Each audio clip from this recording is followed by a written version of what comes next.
기존에 많이 알고 계신 곳은 등산, 골프, 회사, 유흥 이쪽을 많이 알고 계실 거예요.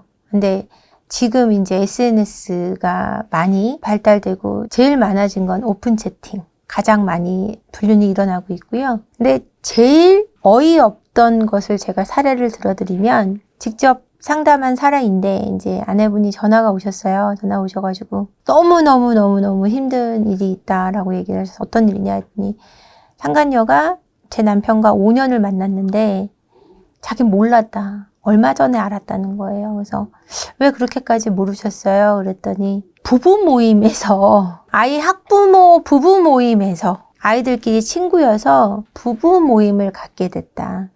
그래서 매년 여름 휴가도 같이 다니고 함께 여행을 다녔는데 그게 한 6, 7년 가까이 됐는데 둘이 불륜을 5년 이상 했더라.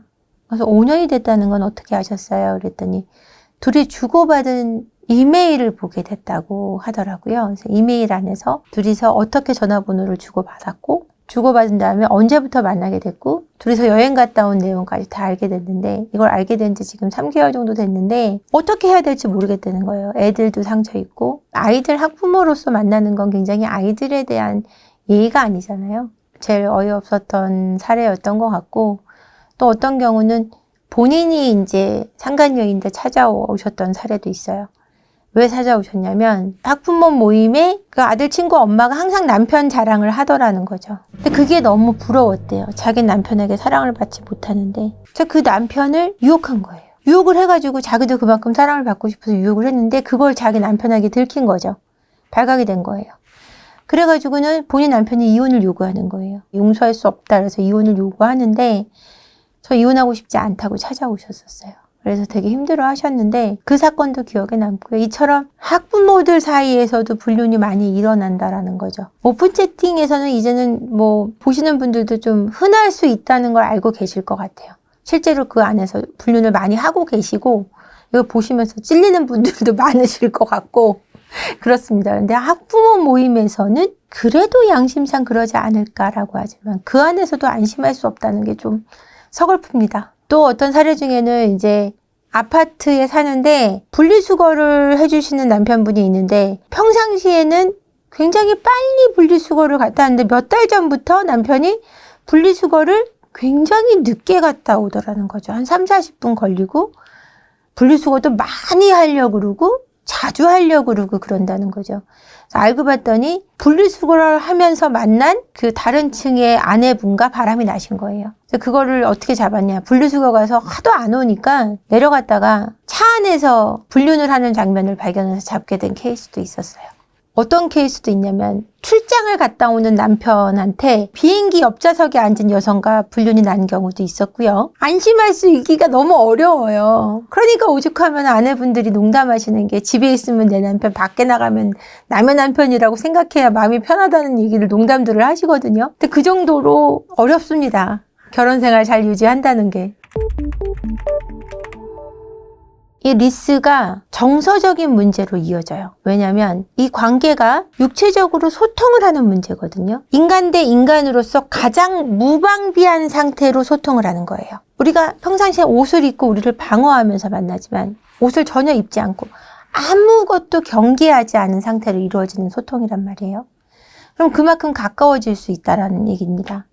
근데 이런 행위가 없다는 거는 어떻게 받아들이시냐면 쾌락을 위한 행위야 라고 생각하시기 때문에 안 해도 된다고 생각하시는 거거든요. 근데 이건 쾌락뿐 아니라 상대에게 즐거움을 주는 것뿐 아니라 내가 이 사람에게 소중하게 여긴다는 의미를 전달하는 거예요. 그래서 내가 어떤 말을 해도 괜찮고 이 사람이 어떤 말을 해도 괜찮아 받아들일 수 있어 이런 태도가 돼가는 거거든요. 근데 이걸 하지 않을 때는 평상시 대화가 적어질 수밖에 없어요. 근데 우리는 대화 잘해요. 이거 안 해도.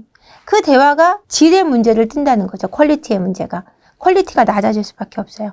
진짜 내 말을 할 수 없다라는 거예요. 이 리스 문제가 또 왜 생기냐면 결혼을 해서 부부들이 정서적인 문제가 생기기도 해요. 이 정서적인 문제를 보통 성격 차이라고 하죠. 이 성격 차이는 없을 수가 없어요. 우리 부부 안 맞아. 모든 세상의 모든 부부는 안 맞아요. 안 맞는 부분이 다 있어요. 근데 그 부분이 부딪히게 되면 정서적으로 거리가 생겨요. 그럼 정서적으로 거리가 생겼을 때 관계를 통해서 우리가 다시 그 얘기를 할 수 있는 힘이 생기고 서로 소중하다는 사실을 확인하게 되는데, 이 거리가 생긴 다음에 관계를 안 하게 되면 점점점 어색해지는 거예요. 그러다 보면은 관계를 더 할 수 없게 되고, 관계를 더 할 수 없으면 소통이 더 무뎌지고, 관계를 더 할 수 없고, 이게 되풀이되는 거예요. 그리고 결혼하고 나면은 연애 때 안 그랬는데 이 말해요. 연애 때도 안 그랬잖아. 연애 때는 본인도 안 그랬어요. 저 사람만 안 그런 게 아니라 본인도 안 그랬단 말이에요. 이런 사례가 있었어요. 결혼을 하기 전에 남편이 굉장히 깔끔했었어요 라고 얘기해요. 결혼하더니 이도 안 닦아요 이러는 거예요. 이 안 닦는 사람하고 키스하고 싶으세요? 토할 것 같죠? 이를 안 닦고요. 열흘 집에 있으면 열흘 머리도 안 감아요. 사람으로서 지켜야 되는 관계에 대한 매너에 대해서 지키지 않는 경우도 많아요. 이런 경우 관계하기 싫어집니다. 실제로 저한테 상담 오셔서 아내의 입냄새 때문에 관계를 못 갖겠다는 분이 있었어요. 그리고 너무 뚱뚱해서 관계를 못 갖겠다는 분도 있어요. 어떤 남성분은 거의 140kg가 돼서 오셨는데 아내가 자기랑 관계를 갖기 싫어한다는 거예요. 왜 싫어하는지 모르겠대요. 자기에 대한 분석이 안 되고 자기 객관화가 안 되다 보니까 그냥 당연히 부부니까 날 받아줘야 돼, 이런 태도로는 성적인 매력을 유지할 수 없다라는 거죠. 이런 경우 당연히 관계가 안 되지 않을까요? 그리고 남녀라는 것은 성적인 매력을 띄어야 되는데 이런 부분이 약해질 수밖에 없는 게, 같은 패턴으로 관계를 맺다 보면 당연히 그 관계가 재미없어지죠. 그러면은 한 사람과 관계를 맺으니까 같은 패턴으로 갈 때 쾌감의 정도가 줄어들 수밖에 없고 자극의 정도가 줄어드니까 그럴 때 당연히 관계가 뜸해질 수밖에 없는데, 그걸 조금 더 창의적이고 재미있게 놀이로서 만들어가는 게 아니라 한번 치러야 되는 의식처럼 생각하시는 부분도 많거든요. 이런 사고도 사실은 많은 문제를 가져오고 있다고 생각합니다. 아이를 낳고 나서도 아내분들은 성욕이 아이가 한 3, 4살 될 때까지 뚝 떨어져요. 왜냐하면은 아내분들은 임신에 대한 두려움이 생겨요. 내가 아이를 낳을 때 너무 고통스러웠고 내 몸이 망가졌고, 여성분들이 아이를 낳으면 살이 찌는 것 외에 몸의 형태가 조금 달라져요. 골반이 너무 커진다든가 뱃살이 늘어진다든가, 뱃살이 없어도 가죽이 늘어진다든가, 배가 불렀다가 꺼지니까요. 이런 부분에 대해서 자신이 없어 하세요. 그래서 자기가 자신감을 가질 때 관계도 즐겁거든요. 자신감도 없어지죠. 임신에 대한 두려움, 깊은 기저의 두려움 때문에 성욕도 줄어들죠. 이래서 한 3, 4살에 대해서 그게 회복이 될 때까지 관계를 잘 원하지 않게 되고, 관계를 원하지 않는 여성과 관계를 맺고 싶어 하지 않아요, 남성들은. 남성들이 여성에게 너는 굉장히 관계를 잘해 라고 얘기하는 것은 잘 느끼고 나와 관계 맺기를 좋아한다는 의미가 있어요. 그래서 막 밝히는 여자 싫어하지 않아요, 남자들? 밝힌다는 의미가 아니에요. 나하고만 즐거워한다는 거예요. 나를 인정해 준다라는 거죠. 그게 안 될 때 남편분들은 아내하고 관계 맺기가 싫어져요. 실제로 상담을 오셔서 남편분들이 어떤 얘기를 제일 많이 하냐면, 통나무 같아요. 나만 노력해요.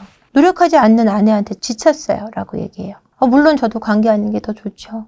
근데 아내가 짜증낼까 봐 무서워요. 아내가 또 통나무 같을까 봐 가까이 못 가겠어요. 이렇게 얘기하세요. 어떤 아내분들은요, 관계를 해주고 남편한테 돈을 달라 그래요. 근데 그게 아내분들이 내가 해준다라는 의미를 생각하셔서 그래요.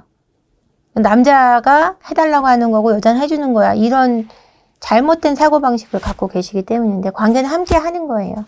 이왕 해줄 거면 남자가 해줘야 돼요. 그래야 여자가 즐겁고, 남자가 내가 해주는 거면 남자들은 굉장히 즐겁거든요. 함께 즐거울 수 있는 방향이에요. 이왕 해줄 거면 남자가 해주는 게. 제가 남자 편이어서 그러는 게 아닙니다, 여러분. 그게 아니라 함께 즐거우려면 그 편이 훨씬 좋다는 얘기예요.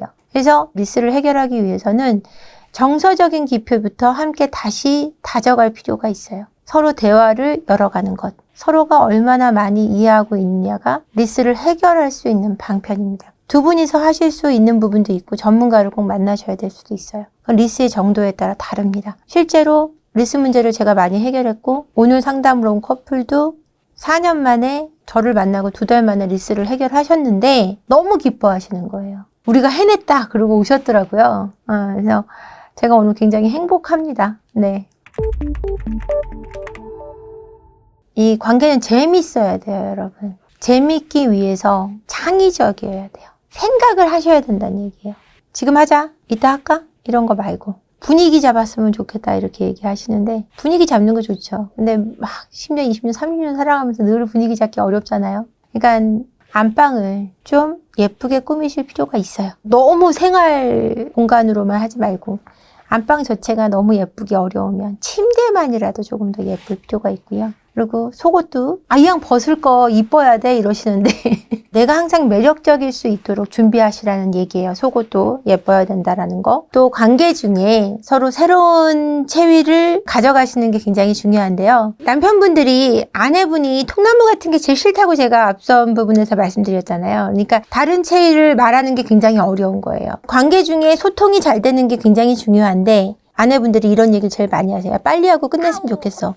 나 피곤해. 이 얘기하는 순간 성욕이 떨어지는 걸 떠나서 쾌감이 떨어지게 되죠. 그렇기 때문에 관계 맺기가 힘들어지는 거예요. 그래서 다양하게 서로가 체의를 할 수 있도록 마음을 열어주는 부분이 굉장히 중요하고요. 어떤 부부의 경우는 아내분은 천천히 관계를 맺고 싶어 하는데 이게 무슨 뜻이냐면 천천히 애무를 받고 관계를 천천히 템포를 천천히 해가고 싶은 거예요. 남편분은 성격이 너무 급한 거예요. 이럴 경우는 그럼 어떻게 해야 되냐? 천천히 가고 싶어하는 아내분의 템포를 맞춰가야 되는 거예요. 내가 조급한 마음을 억누를수록 사실은 쾌감적인 부분은 훨씬 더 올라가고 관계 맺기도 리스로 가지 않을 확률이 굉장히 높은 거죠.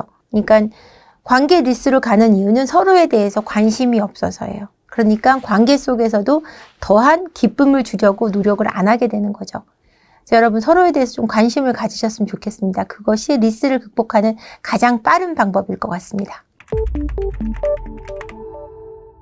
좋은 배우자를 고르실 때요. 참 제가 이 말씀드리기가 어려운 게 뭐냐면 정말 어쩔 수가 없어요. 이거는 부모와의 관계가 적정한 거리를 잘 유지하는가를 보셔야 돼요. 결혼 생활에서의 절반은 사실은 깊은 갈등은 시댁과의 갈등 또는 친정과의 갈등에서 많이 일어납니다. 제 상담 사례에서 보면. 근데 친정하고 너무 가까워서 문제가 되는 비율이 한 10에서 20%면 시댁하고 너무 가까워서 일어나는 갈등은 70% 80%예요.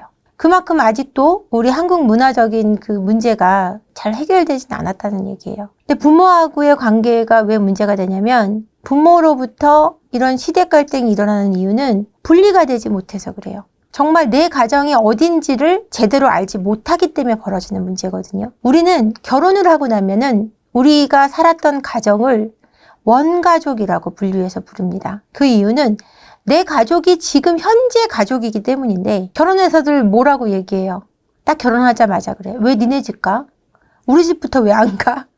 우리 집은 여기인데 둘이서 니네 집 우리 집 하면서 싸워요. 니네 엄마 우리 엄마 하면서 싸워요. 도대체 뭐 하시는 겁니까?